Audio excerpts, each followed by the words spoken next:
285장 찬송입니다.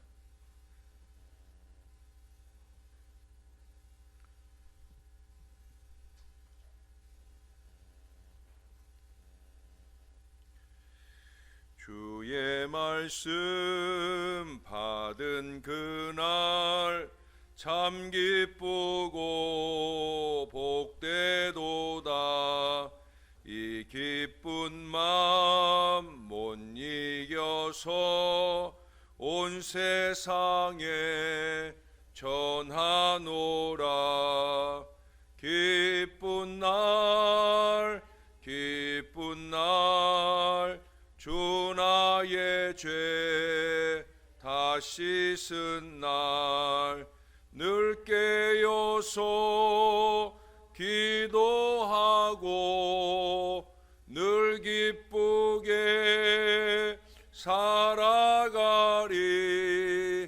기쁜 날 기쁜 날 주 나의 죄 다 씻은 날 이 좋은 날 내 천한 몸 새 사람이 되었으니 이 몸과 마음 다 바쳐서 영광의 주 늘 섬기리. 기쁜 날 기쁜 날 주 나의 죄 다 씻은 날 늘 깨어서 기도하고 늘 기쁘게 살아가리. 기쁜 날 기쁜 날 주 나의 죄 다 씻은 날 새 사람 된 그날부터 평안한 마음 늘 있어서 이 복된 말 전하는 일 나의 본분 삼았도다. 기쁜 날 기쁜 날 주 나의 죄 다 씻은 날 늘 깨어서 기도하고 늘 기쁘게 살아가리. 기쁜 날 기쁜 날 주 나의 죄 다 씻은 날. 아멘. 그 다음 찬송 한 장 더 합니다. 286장입니다. 주 예수님 내 맘에 오사 날 붙들어 주시고 내 마음에 새 힘을 주사 늘 기쁘게 하소서. 사랑의 주 사랑의 주 내 마음속에 찾아오사 내 모든 죄 사하시고 내 상한 맘 고치소서. 주 예수님 내 맘에 오사 내 소원 다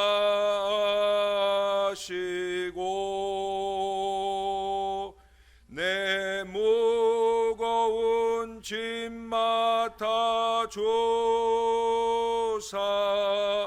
참 평안을 주소서. 사랑의 주 사랑의 주 내 마음속에 찾아오사 내 모든 죄 사하시고 내 상한 맘 고치소서. 주 예수님 내 맘에 오사 날 정결케 하시고 그 은혜를 내 맘에 채워 늘 충만케 하소서. 사랑의 주 사랑의 주 내 마음속에 찾아오사 내 모든 죄 사하시고 내 상한 맘 고치소서. 주 예수님 내 맘에 오사 내 길 인도하시고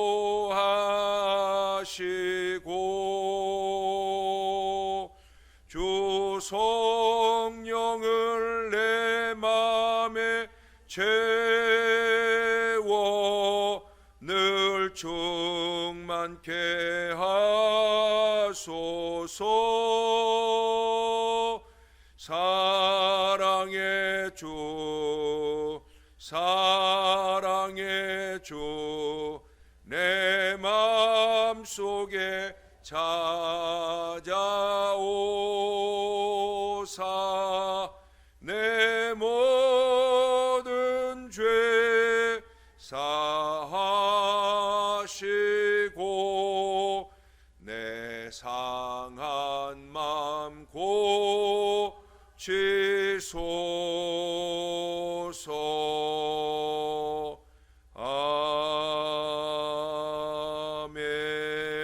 아멘. 기도하겠습니다.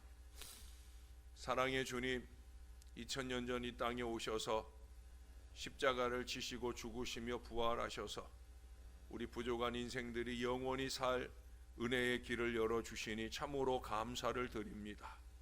이 사순절 기간을 맞이하여 우리가 그 십자가 예수를 바라보면서 우리를 뜨겁게 사랑하시는 주의 은혜가 우리에게 더 넘치기를 소원하며 오늘도 새벽을 깨우나이다.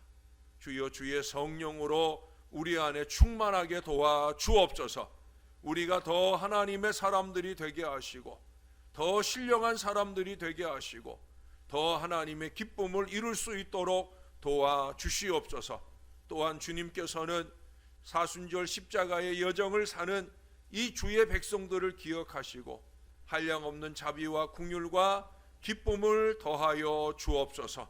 오늘도 무명으로 감사 예물 드리는 귀한 손길이 있습니다. 기쁨으로 연락해 주시고 소원하는 기도마다 응답과 역사를 더하여 주옵소서. 더 신실한 마음으로 주의 기쁨을 이루고자 하는 이 귀한 손길 위에 하늘의 놀라운 축복을 더하여 주시옵소서. 감사드립니다. 예수님 이름으로 기도합니다. 아멘. 계속해서 오늘 마태복음 21장 이제 마지막 부분을 보겠습니다. 21장 오늘 33절에서 마지막 46절까지 말씀입니다. 다른 한 비유를 들으라. 한 집 주인이 포도원을 만들어 산 울타리로 두르고 거기에 집자는 틀을 만들고 망대를 짓고 농부들에게 세로 주고 타국에 갔더니 열매 거둘 때가 가까움에 그 열매를 받으려고 자기 종들을 농부들에게 보내니 농부들이 종들을 잡아 하나는 심히 때리고 하나는 죽이고 하나는 돌로 쳤거늘 다시 다른 종들을 처음보다 많이 보내니 그들에게도 그렇게 하였는지라. 후에 자기 아들을 보내며 이르되 그들이 내 아들은 존대하리라 하였더니 농부들이 그 아들을 보고 서로 말하되 이는 상속자니 자 죽이고 그의 유산을 차지하자 하고 이에 잡아 포도원 밖에 내쫓아 죽였느니라. 그러면 포도원 주인이 올 때 그 농부들을 어떻게 하겠느냐? 그 악한 자들을 진멸하고 포도원은 제때 열매를 바칠 만한 다른 농부들에게 새로 줄지니이다. 너희가 성경에 건축자들이 버린 돌이 모퉁이의 머릿돌이 되었나니 이것은 주로 말미암아 된 것이요 우리 눈에 기이하도다 함을 읽어본 일이 없느냐? 그러므로 내가 너희에게 이르노니 하나님의 나라를 너희는 빼앗기고 그 나라의 열매 맺는 백성이 받으리라. 이 돌 위에 떨어지는 자는 깨지겠고 이 돌이 사람 위에 떨어지면 그를 가루로 만들어 흩으리라. 대제사장들과 바리새인들이 예수의 비유를 듣고 자기들을 가리켜 말씀하심인 줄을 알고 잡고자 하나 무리를 무서워하니 이는 그들이 예수를 선지자로 알미었더라. 아멘. 예. 위대한 하나님의 사람이었던 앤드류 보나는 그의 평생에 다음의 세 가지 규칙에 의거해서 삶을 살았다고 합니다. 그 첫 번째 규칙은 예수 그리스도께 말씀드리기 전에는 누구에게도 이야기하지 않는다라는 거예요. 그리고 두 번째 규칙은 무릎을 꿇기 전에는 아무 일도 하지 않는다라는 것이고요. 세 번째 규칙은 성경을 읽기 전에는 어떤 책도 읽지 않는다라는 것이었어요. 그는 이 세 가지 결심들이 그의 삶 속에서 날마다 새롭게 이루어지기 위해서 끊임없이 자기 자신과 싸워야만 했다고 합니다. 왜냐하면 자기가 세운 결심임에도 자기가 제일 지키기가 힘겨운 일이었기에 그는 부단히 이 결심을 이루기 위한 거룩한 싸움을 날마다 싸워가야 되었다는 거예요. 여러분, 오늘 본문을 보면 예수님께서 이 땅에 오신 이후 그분은 계속해서 싸우셨어요. 어찌 보면은 겉으로 볼 때는 그 싸움에서 패배하였기 때문에 십자가의 형틀에서 사형당하신 게 아닌가라고 생각할 정도예요. 누구와 싸웠습니까? 하나님께 선택된 민족 이스라엘과 싸우셨어요. 예수님의 생애는 어이없게도 바로 그 하나님을 믿는다고 하는 그 사람들과의 싸움의 기록인 것을 우리는 요새 읽고 있습니다. 성경을 조금만 깊이 들여다보면 성경의 내용은 예수님 모르는 소위 우리가 불신자라고 하는 사람들을 위한 책이 아니라 하나님을 알고 믿는다고 고백하는 바로 우리들을 위한 책이라는 것을 단박에 알 수 있습니다. 성경은 온 세계 만방에 널리 펼쳐 누구나 읽어야 하는 공개된 책이 아니라 바로 하나님을 잘 안다고 하는 저와 여러분, 우리 소수의 사람들을 위한 책이라는 거예요. 그래서 성경은 참으로 신비로운 책입니다. 아무나 읽을 수 있지만 아무나 그 뜻을 알 수는 없고요. 아무나 이 성경책을 소유할 수는 있지만 아무나 성경의 말씀을 소유하고 살 수는 없다라고 하는 거예요. 예수님은 사탄이나 마귀와 싸운 것이 아니에요. 그놈들은 처음부터 예수님의 싸움 상대가 되지를 못해요. 권투도 체급이 맞아야 하고 축구도 수준이 비슷해야 하는 것이지 국가대표팀과 동네 초등학교 축구팀이 대등한 경기를 할 수가 있겠습니까? 예수님이 베들레헴에 태어나시자마자부터 누가 죽이려고 쫓아왔습니까? 바로 하나님께 선택된 민족 이스라엘의 종교 지도자들, 정치 지도자들, 사회적 지도자였던 헤롯이나 대제사장, 서기관, 바리새인들이 그들이었어요. 그들을 피해 애굽으로 도망쳤다가 돌아와 나사렛에서 자랐습니다. 그리고 이제 그의 공생의 사역을 시작하신 후에 줄곧 예수님을 대적하며 공격하였던 사람들이 누구였습니까? 바로 하나님께 선택된 민족 이스라엘의 종교 지도자들인 서기관, 바리새인, 대제사장들, 사두개인들, 백성의 장로들, 바로 그들이 바로 대적자들이었어요. 드디어 예수님께서 이들의 심장부인 예루살렘 성전 항복판에 들어오신 얘기를 우리가 21장 초반부 월요일 아침에 상고했습니다. 그리고 그들의 그 아지트나 다름없는 성전에서 장사치들의 상을 뒤엎으며 화를 내시고 성전 청소를 하신 이야기도 우리가 읽어보았습니다. 돈키호테처럼 나타나셔서 성전에서 가르치시고 소경과 저는 자들을 고쳐주시는 이 예수님의 무차별적인 공격에 그들 종교 지도자들이 당하고만 있을 사람들이 아니었어요. 그들과 정면으로 맞서게 되자 예수님은 그들을 향하여 마지막 핵폭탄을 던지듯 하는 걸 봅니다. 41절 이하를 제가 한 번 더 읽어 드릴게요. 그들이 말하되 그 악한 자들을 진멸하고 포도원은 제때에 열매를 바칠 만한 다른 농부들에게 새로 줄지니이다. 예수께서 이르시되 너희가 성경의 건축자들이 버린 돌이 모퉁이의 머릿돌이 되었나니 이것은 주로 말미암아 된 것이요 우리 눈에 기이하도다 함을 읽어본 일이 없느냐. 그러므로 내가 너희에게 이르노니 하나님의 나라를 너희는 빼앗기고 그 나라의 열매 맺는 백성이 받으리라. 이 돌 위에 떨어지는 자는 깨지겠고 이 돌이 사람 위에 떨어지면 그를 가루로 만들어 흩으리라. 이래서 안타깝게도 성경은 바로 예수님과 하나님께 선택된 사람들과의 싸움의 기록이라고 제가 말씀을 드리는 거예요. 그 하나님께 선택된 이스라엘 백성들의 기록인 구약 성경을 읽어보았잖아요. 그들이 처음부터 하나님을 대적하고 하나님께 버림받은 것은 아니었어요. 그들의 처음 사랑은 우리 못지 않아요. 하늘을 찌르듯 하고 그들의 열심은 바다를 가르는 놀라운 역사를 경험하기도 합니다. 그런데 언제부터인가 그들의 신앙이 변질되었어요. 생명이 없는 딱딱한 화석 같은 형식만 남은 신앙이 되고 말았어요. 하나님이 아수르를 보내고 바벨론을 보내면서 그들을 쳤으나 하나님을 믿는다고 하는 그들은 오히려 하나님으로부터 떠난 지 오래된 상태가 되고 말았다는 거예요. 바로 그때 예수님이 오셨습니다. 그리고 그들의 그 죽어버린 신앙과 싸우셨습니다. 그 예수님이 승천하신 지 2000년이 지났어요. 그 사이에 어땠습니까?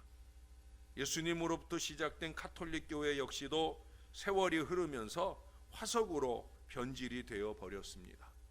그래서 그 화석을 깨트리고 새로운 교회가 탄생했는데 바로 깔뱅이나 루터나 찌빙글리 같은 사람들이 일으킨 종교 개혁이었습니다. 개혁교회는 그렇게 하나님이 원하시는 교회로 탄생이 되었습니다. 우리는 지금 이 종교개혁으로 탄생한 개혁교회의 일원으로 신앙생활하고 있어요.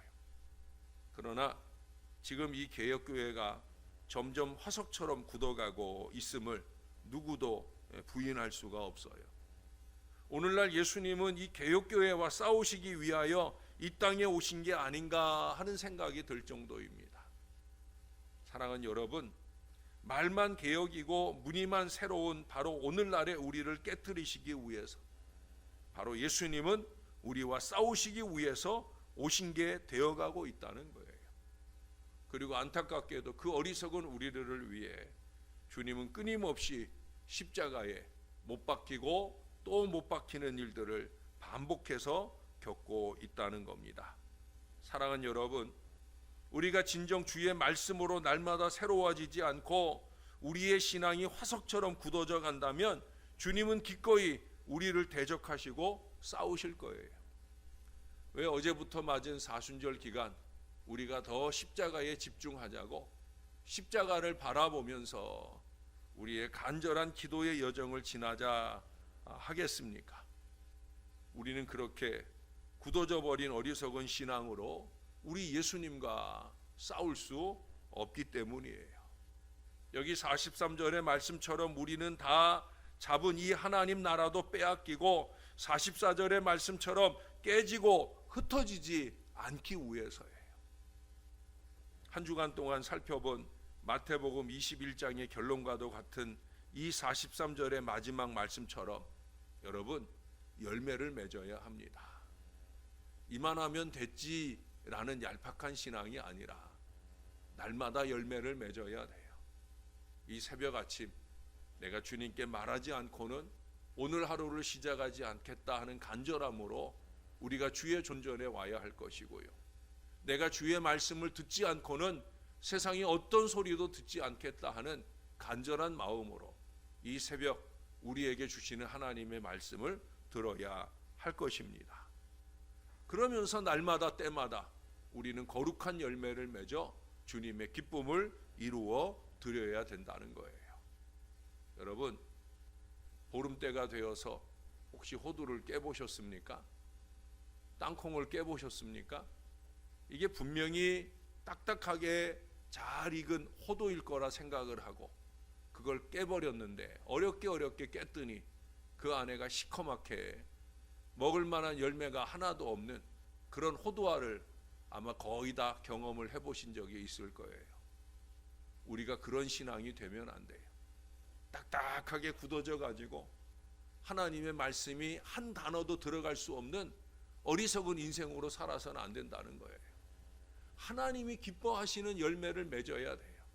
말랑말랑해서 하나님이 잡수시기에 좋은 그 열매를 맺어 드려야 돼요. 날마다 십자가 앞에 뉘우치고 돌아서서 복음을 삶으로 결실해내는 신선하고 아름다운 열매를 맺어서 언제나 우리 주님과 영원한 우호 관계를 잘 유지하고 사는, 주님이 우리를 기뻐하시고 우리 또한 주님을 기뻐하면서 행복한 신앙의 여정, 천국을 향한 아름다운 걸음을 한 걸음 한 걸음 잘 떼고 걸어가시는 저와 여러분들이 될 수 있기를 우리의 구주가 되시는 예수 그리스도의 이름으로 간절히 축원합니다. 기도하겠습니다. 오늘 말씀 속에서도 대제사장, 서기관, 바리새인들은 우리 예수님을 대적할 뿐 아니라 그들이 스스로 깨달은 말씀 때문에 예수님을 죽이려고 모의하는 일들을 시작합니다. 이제 머지않은 시간 안에 그들은 예수님을 십자가에 못 박는 그들 나름의 승리를 이루게 되어집니다. 승리가 아니라 멸망길을 가는 것임을 깨닫지 못한 채 그들은 그 어리석은 걸음을 쉼 없이 걸어갑니다. 하나님, 우리는 정신 차리게 도와주옵소서. 가톨릭 교회의 그 딱딱하게 굳어진 것을 깨트려 버리고 종교개혁의 위대한 역사가 일어나고 500년의 세월이 지나가고 있습니다. 우리는 잘 살고 있는지, 아니 그 이상 잘 신앙하고 있는지 십자가 바라보면서 돌아볼 수 있게 하여 주시옵소서. 십자가 신앙이 회복되어야 합니다. 주님이 나를 위해 죽으신 십자가에 다시금 예수님을 현저히 못 박는 어리석음으로 살아서는 안 될 것입니다. 우리가 열심 있게 회개하고 더욱더 정결함으로 십자가 신앙이 회복되게 도와 주시옵소서. 무엇보다 코로나19를 핑계하면서 게을러지고 나태해진 우리의 모든 어리석은 신앙들을 떨쳐 일어날 수 있도록 은혜를 베풀어 주시옵소서. 하나님, 소원하옵나니 우리가 성전을 더 뜨겁게 사랑하게 하시고 주중에도 열심히 성전에 와서 예배하게 하시고 기도하게 하시고 성전의 신앙이 회복될 수 있도록 은혜를 더하여 주옵소서. 우크라이나에 하나님이 주시는 평화가 온전히 회복되도록 악한 사단 마귀와 같은 푸틴이나 러시아는 그 손을 들고 물러서는 위대한 역사가 하나님을 통해 나타나게 도와 주시옵소서. 주님, 소원합니다. 오늘도 병원에 가야 하는 사랑하는 딸이 있습니다. 참으로 그 육신에 임한 질병으로 인해 또 질병을 치료하기 위한 모든 노력으로 인한 후유증이나 아버지 하나님 어려움으로 인해 신음하는 딸입니다. 주님이 꼭 도와주시옵소서. 하루하루를 주님 앞에 기쁨으로 살아가기를 열망하고 있사오니 능력 있는 주의 손을 얹어주시고 치유와 회복이 강력하게 나타나도록 은혜를 더하여 주시옵소서. 한 번 한 번 병원에 가는 일들이 점점 줄어지게 도와주시고 하늘의 놀라운 은혜 속에 행복한 신앙 여정, 인생 여정을 잘 살아내도록 주님께서 함께하여 주시옵소서. 언제나 우리 주님, 주님의 크신 은혜와 역사를 기대하면서 소원합니다. 감사합니다. 우리의 구주 되시는 예수님의 이름으로 기도합니다. 아멘.